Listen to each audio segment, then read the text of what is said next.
Kantara chapter 1 படம் எப்படி இருக்குன்னு இப்ப பாத்துடலாம். ஈஸ்வர பூந்தோட்டம்ல உள்ள சில விஷயங்களை அடைய நினைக்கிற ராஜா ஒரு பையனோட அங்க போறாரு. ஆனா இங்க நடக்கிற எதிர்பாராத சில விஷயங்கள்னால அந்த ராஜா இறந்து போறாரு. அந்த ராஜாவோட பையன் தான் ஜெயராம். ஜெயராம் இப்ப ராஜா ஆகுறாரு. இப்ப பல வருஷம் கழிச்சு ஜெயராமோட பையன் அந்த ஈஸ்வர பூந்தோட்டமுக்கு போறான். இதுக்கு அடுத்து நடக்க போற இன்ட்ரெஸ்டிங்கான சம்பவங்கள் தான் காந்தாரா சாப்டர் 1. இந்த படத்தோட ஸ்டோரி பொறுத்த வரைக்கும் ஒரு பெரிய ஸ்டோரி.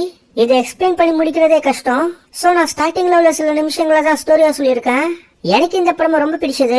ஆக்சுவலா இந்த படத்தை ஒரு பீரியட் டிவோஷனல் ஆக்ஷன் படமா எடுத்திருக்காங்க. இது காந்தாராவோட ப்ரீக்வல். ஃபர்ஸ்ட் ஹாஃப் பொறுத்த வரைக்கும் கொஞ்சம் ஓகேவா டீசென்ட் மாதிரி தான் போகும். ஆனா செகண்ட் ஹாஃப்ல இவங்க தூக்கி சொல்லிக்கிட்டாங்க. லாஸ்ட் 30 மினிட்ஸ் ருத்ர தாண்டவம் தான். கிளைமேக்ஸ் ஃபுல்லாவே கூஸ் பம்ஸா இருக்கும். இந்த படத்தோட ஃபர்ஸ்ட் ஹாஃப் ஆஹா லெவல்ல இருக்காது. அதே மாதிரி அங்கங்க சில லாகும் நீங்க ஃபீல் பண்ணுவீங்க.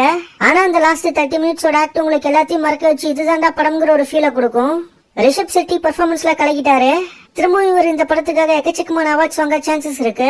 ருக்மணி வசந்த்க்கு சும்மா வந்து போற ரோல் மாதிரி எல்லாம் இல்லாம முக்கியமான ரோல் கொடுத்திருக்காங்க.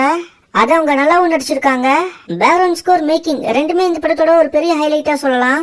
டப்புடு வெர்ஷன்ல காமெடி அந்த அளவுக்கு பெருசா கிளிக் ஆகல. தமிழ் டப்பிங் இன்னமும் கொஞ்சம் பெட்டரா பண்ணிருக்கலாம்னு நான் ஃபீல் பண்ணேன். ஓவராலா ஒரு மாதிரி ஸ்டார்ட் ஆனாலும் போக போக ஹை பாயிண்ட் ஏத்தி வேற லெவல்ல சம்பவம் செஞ்சுட்டாங்க. தியேட்டர்ல பார்க்க ஒரு ஒர்த்தான படம் தான் இந்த காந்தாரா சாப்டர் 1. குறிப்பா இந்த லாஸ்ட் 30 மினிட்ஸோட தியேட்டரிக்கல் எக்ஸ்பீரியன்ஸ்க்காகவே இந்த படத்தை நீங்க பார்க்கலாம். மிஸ் பண்ணாதீங்க.